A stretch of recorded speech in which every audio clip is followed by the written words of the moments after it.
Hello everyone and welcome to another game of the whole series of Total War across the ages, and we are moving on to the Total War Troy.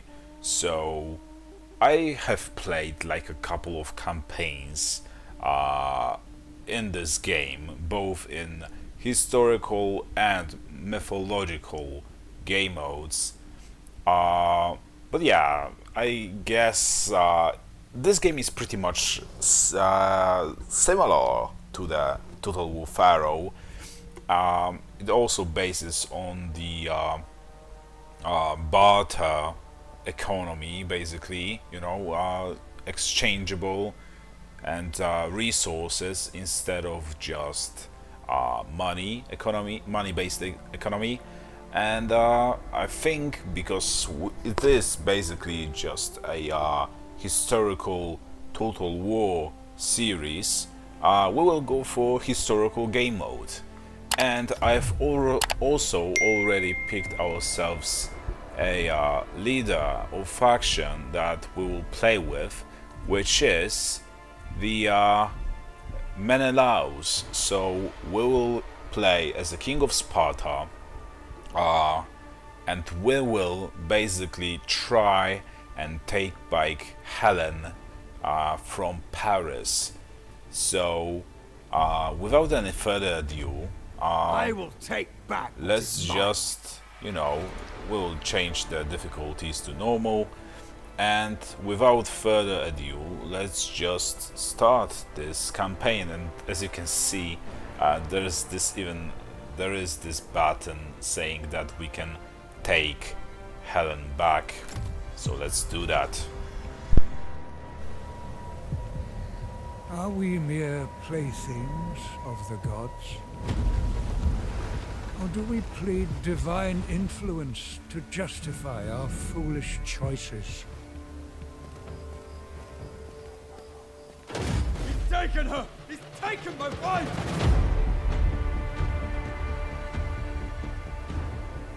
You've risked the safety of Troy. Troy is my home now. You have my oath, brother. She will be returned to you. Brother, I can fight. Go. Seek shelter. There'll be plenty of fighting ahead.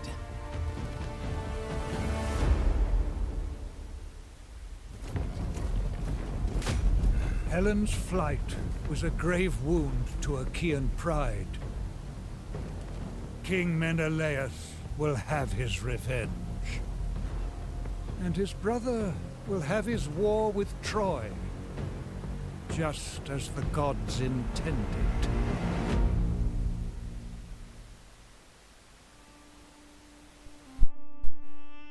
So, I guess we will just pretty much follow the history books.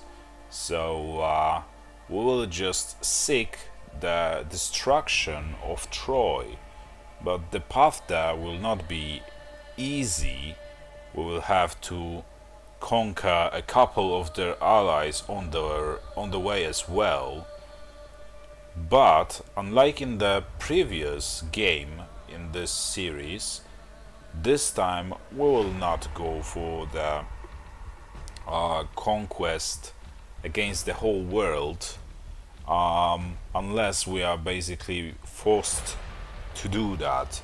We'll just go for the regular victory, and we will see what victory, what terms to the victories. To the victory there are. So yeah, so let's continue and let's see what Spear-famed Menelaus, brazen Prince Paris of Troy, has dared to Homer steal has your to say. Paris of Troy must pay! Gold-rich Mycenae, ruled by your brother Agamemnon, will support your cause. Troy thinks to slight me, but they will pay the price. As well as exacting vengeance upon Troy, Other matters demand your attention. Open rebellion has devastated the region of Etis, where a pretender is trying to take power for himself. South of Etis, mighty Tyrannus holds Kythera Island, blocking your access to the treasures of Crete, which are beyond imagination. Consolidate your power at home. Urge Helen's suitors to honor the oath of Tyndareus in your defense, and wage war on the perfidious Trojan princeling.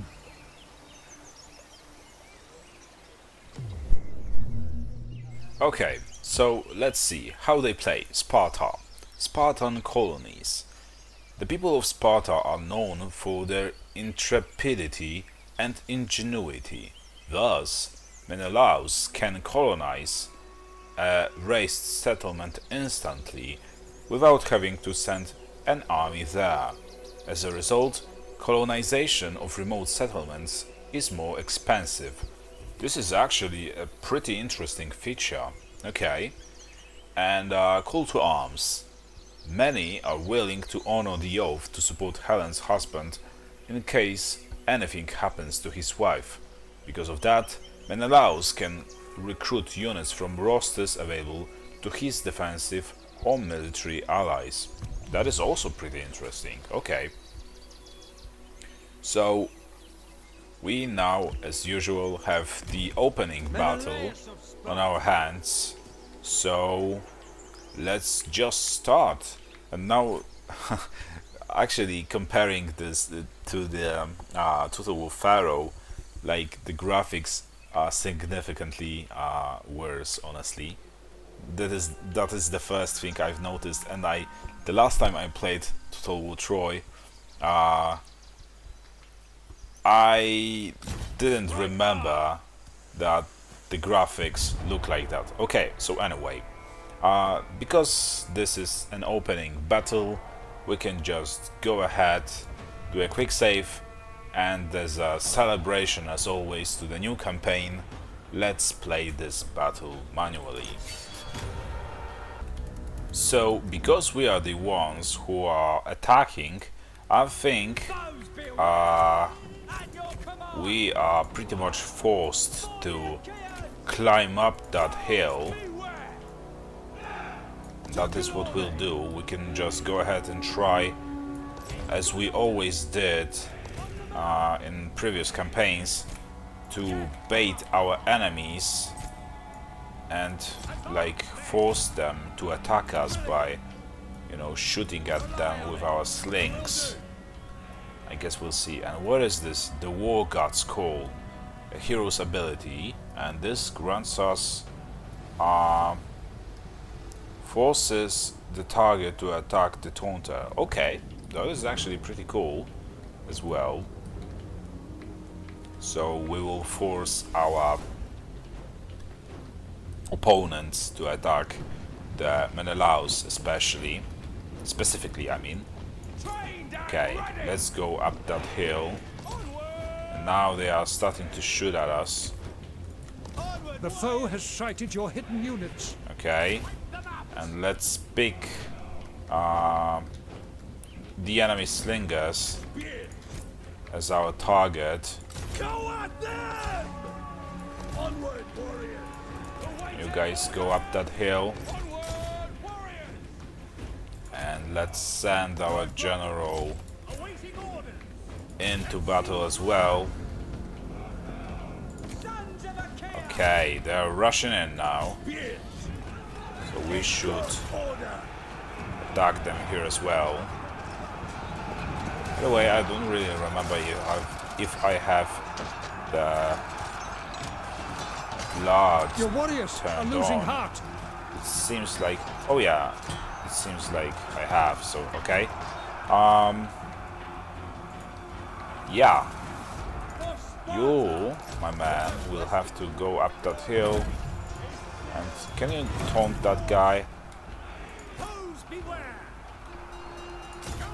Those javelineers may be very deadly for Your us. warriors have been routed. Look at that, we are getting our asses kicked I mean, this is the first battle of the campaign, but Trained and ready. doesn't look very well for Let's us. see blood. Okay, those guys are No mercy. running away, I think, so let's attack the Javelineers. Destroy the foe. And look at the speed of our units. This is like incredibly fast. Okay, we can support with fire those guys. And you know, every time a unit is in a fight and under fire, it always breaks their morale even faster. By Ares, your warriors are rallying. So that's good. Let's send them back in the battle. This is actually surprising that this battle is so bloody.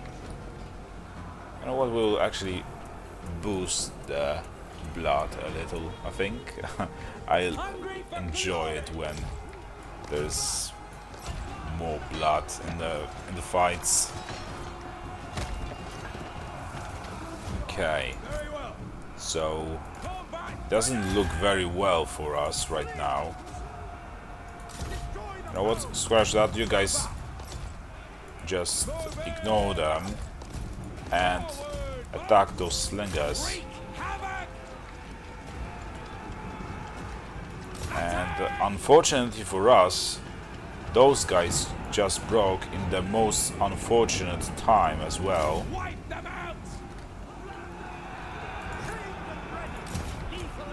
So, and what is this? Heroes gain rage when fighting. Each battle ability requires an amount of rage to be used. Okay. So can he finally win this fight? I wonder. Okay. So you guys, oh, they are fleeing. So let's send these guys down the hill to attack our enemies in the back. You guys start shooting at the enemy's slingers once again.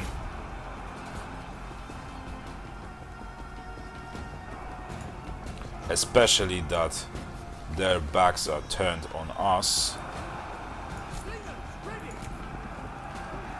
Okay. Certainly. So it doesn't look very well, actually. Surprisingly enough, they had... But why are they breaking so fast? Why are our soldiers breaking so easily? I expected it to be an easy win, and turns out we still might be able to lose that battle for some reason. Okay, so where are our spearmen? Oh, there they are. You guys go ahead and try to get rid of those slingers. Let's just hope this guy doesn't, you know, catch up to us.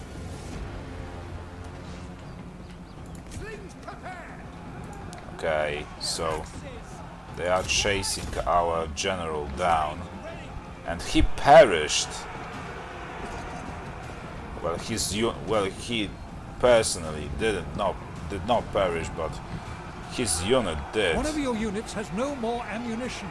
I guess the slingers? No, it's not the slingers. Okay, so let's send our spearmen against their general. Okay, this battle is way more bloody than I anticipated and I expected an easy win, but surprisingly, it is not. What if you guys started shooting at those guys? At the enemy king? And maybe not the king, but general. Spears. Massacre them.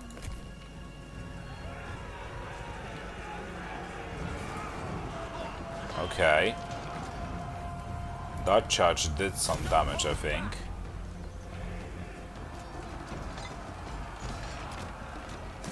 Okay, let's speed this up. So I was spinning and running away. Can you believe that? It's the first battle and it was supposed to be an easy one, I think. Just like a warm-up or something. And we actually lost this battle. This is terrible and unexpected. Totally unexpected. Well, we dealt them significant damage as well, but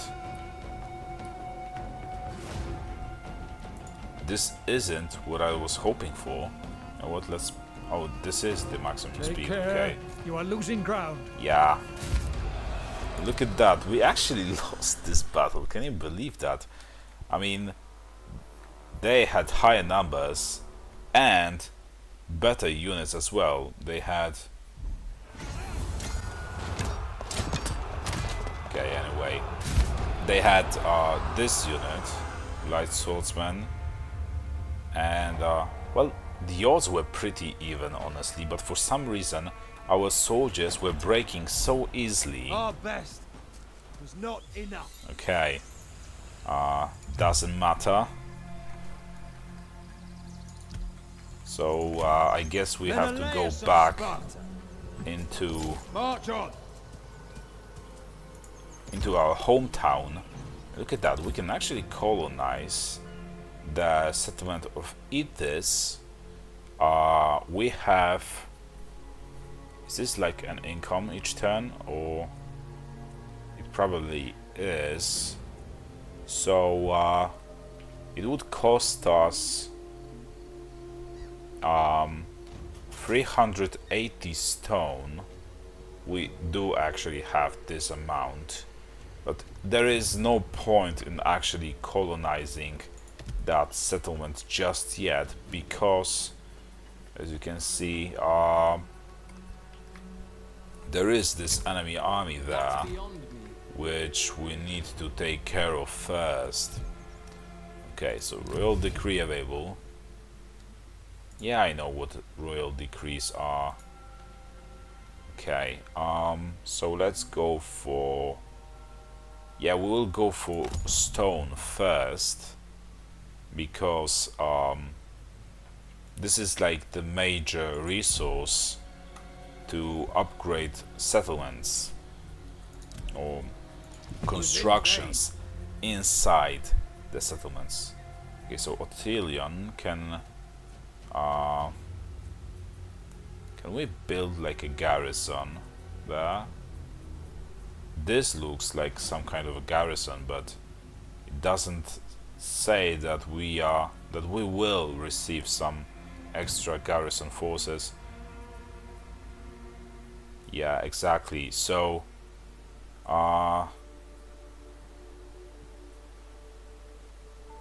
unlocks the recruitment. Oh, this provides a garrison. Okay, so first the settlement has to be level 2 for us to be able to, you know,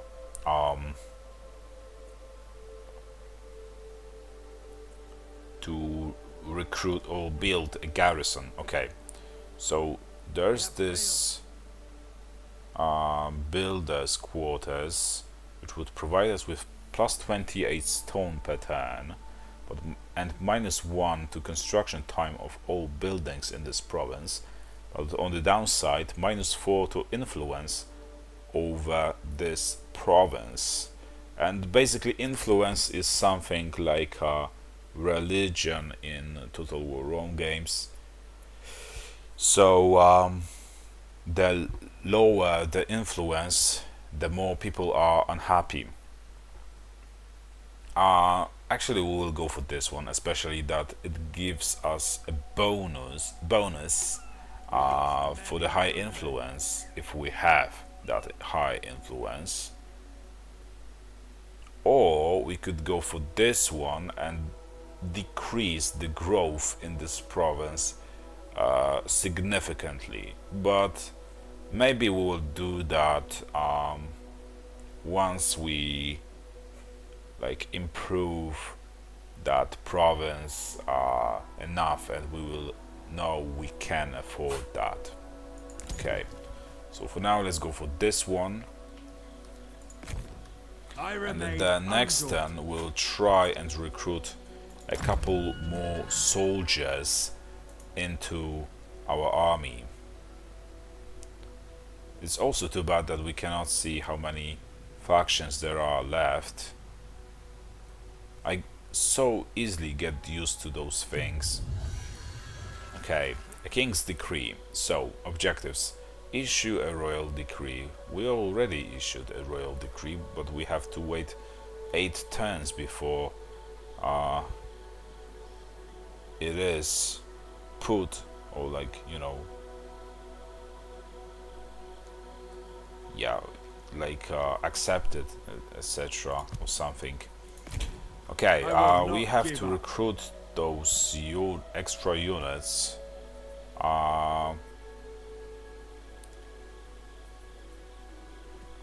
So we can either go for these guys, which would cost us 730, and upkeeping them would cost us 100 food each turn.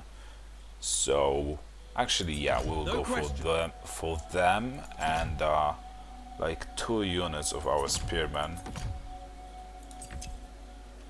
and that replenishment rate is also very terrible. Look at that. We have to do something about that.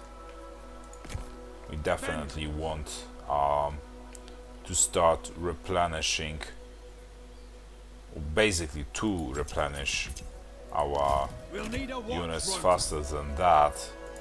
Without delay. Okay.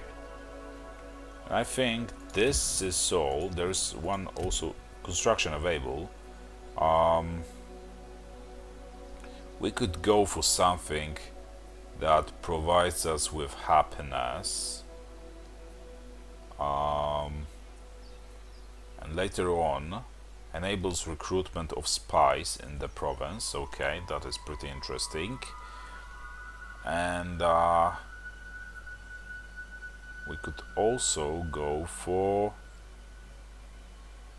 this thing over here.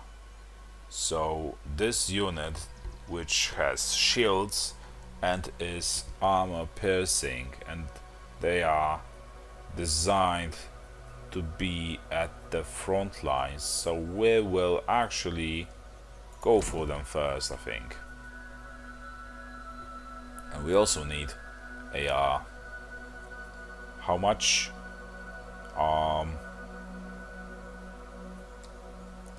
1060 wood before we can upgrade the main settlement inside the main building inside the settlement. And we also need a population surplus, so in the next turn we will get, you know, level 1 of population surplus. And from what I see, we can also construct instantly buildings, as it was the case in the Total War Pharaoh. So that's very good. That is actually something I enjoyed very much. Okay, so another objective, laying the foundations. Buildings constructed in your cities grant benefits to your faction. More buildings will aid with the development of your kingdom and with the war effort abroad. It only remains to choose what to construct. Buildings may be constructed in a selected settlement on the province overview panel. Yeah, blah blah blah. Upgrade the main building of any settlements, yeah, and maintain 12 units in total. Okay. And can we be done with those guys as well in this stand? We can, so let's auto resolve, and right now we just as you can see, we overpower them. Okay. And actually let's take treasury, because we are on our territories. Like so. Okay. Always steadfast. Faction destroyed. And we can move forward Prepare to march. or over to Ethos. I mean, we could colonize it remotely, but Celebrate this as the fight. game said, it would cost us more. We obviously don't want to spare unnecessarily too much of our Menelaus resources. of the loud war cry. Okay, and I think this will be all for this turn, so no. Let's end it. Oh, there are unassigned skill points for Menelaus, so let's spend them. And what can we choose from? So, assault battery, plus 60% to armor piercing damage. Okay, we'll go for this one. And let's end it then.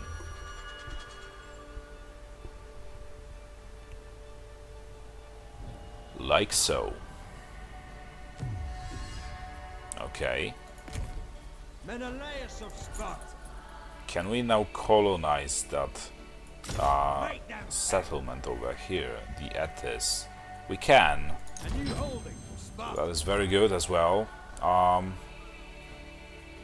But we cannot afford, like, you know, those buildings to be constructed. And there's also this faction over here that we are at war with as well. So I guess first of all we just have to take control over this whole Lacedaemon province to think about, you know, moving forward. Let's zoom in the map a little. It looks like a mini map, like in like sandbox games or something. Okay, right. Let's go into the diplomacy panel and see if we can find ourselves some trading partners.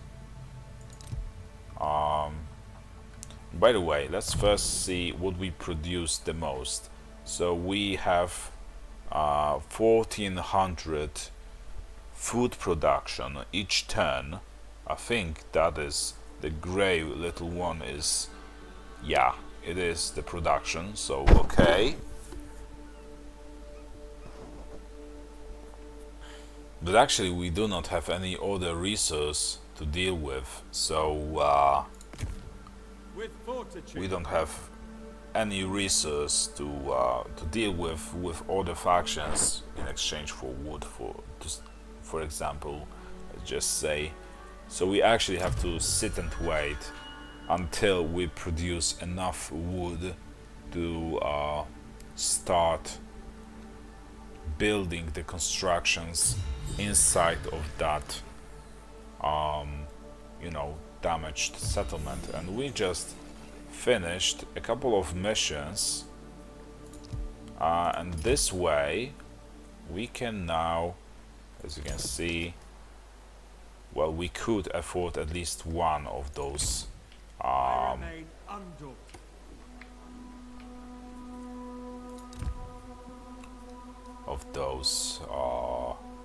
you know,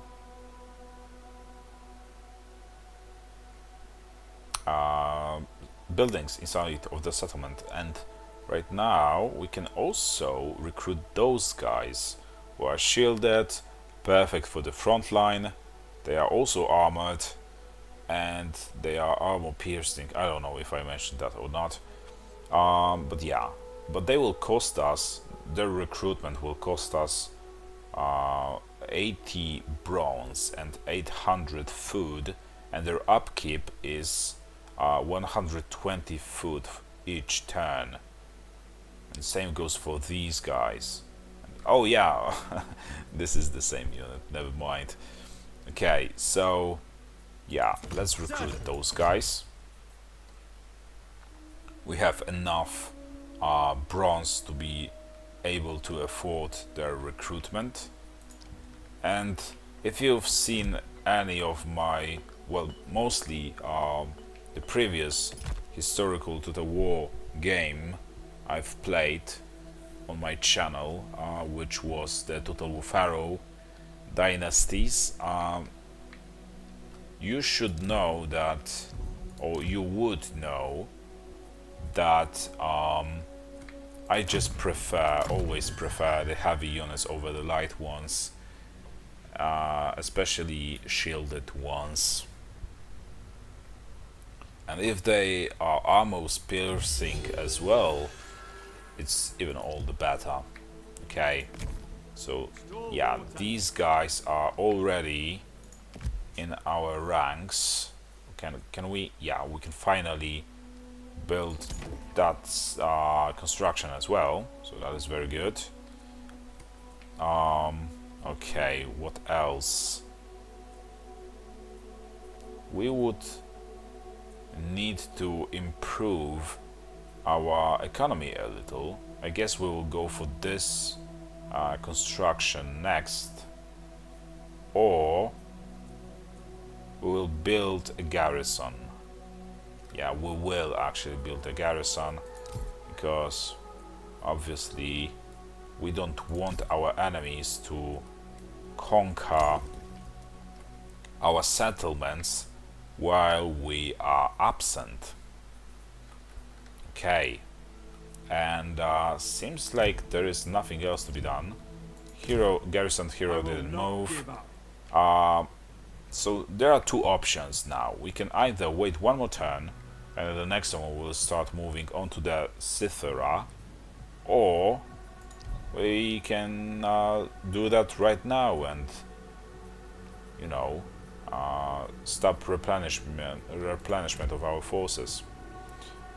There is also yet another construction available here, which we don't want. Well, we cannot afford basically anything of interest.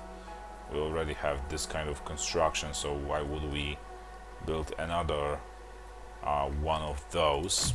So let's end the turn.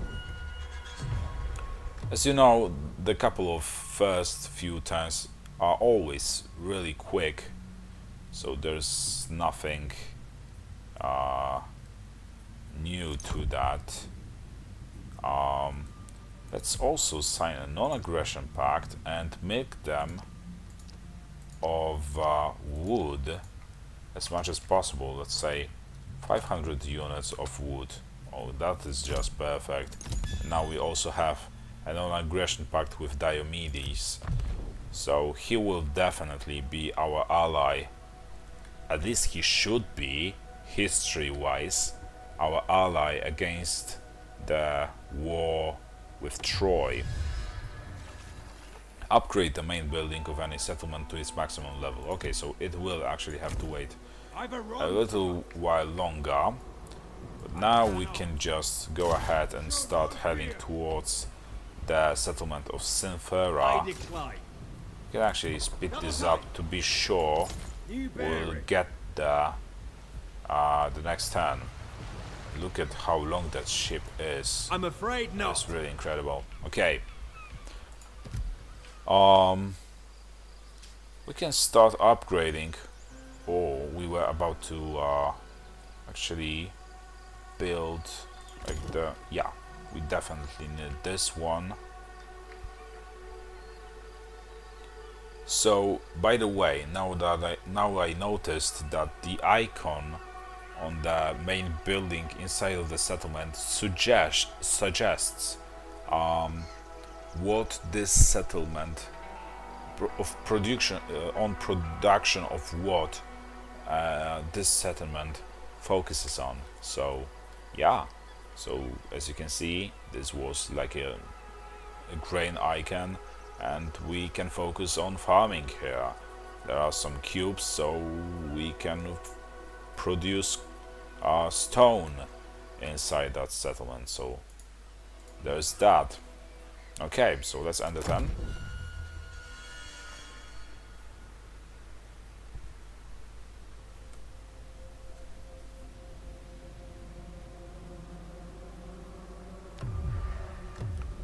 And I didn't expect that to happen, especially so so little into that campaign. So it's just turn 8. It's, if I remember correctly, we have played this campaign for just 8 turns, and now the Apteron, it seems, yeah, the faction of Apteron declares the war on us, which is even weirder because their strength rank is 49 and ours is 35, and you should never declare the war on a, you know, more powerful faction than you are and hope for the best. But we will see. Okay, recruit 3 units via call to arms. So this is a like a global recruitment, but probably instant global recruitment.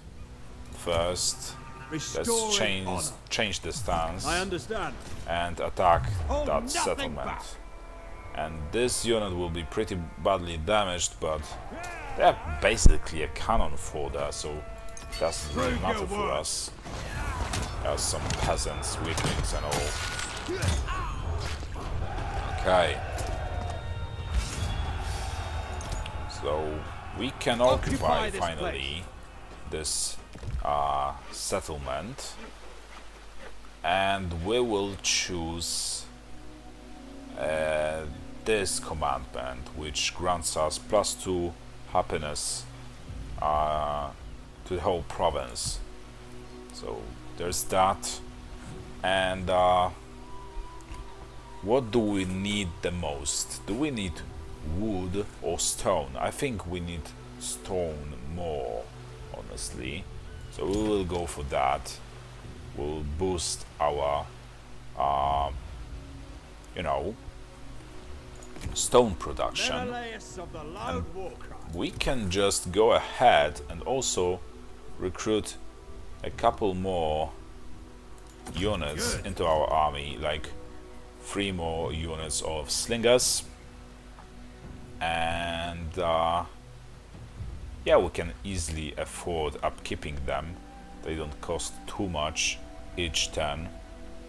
And I think this will also be all for this episode, so thank you for watching.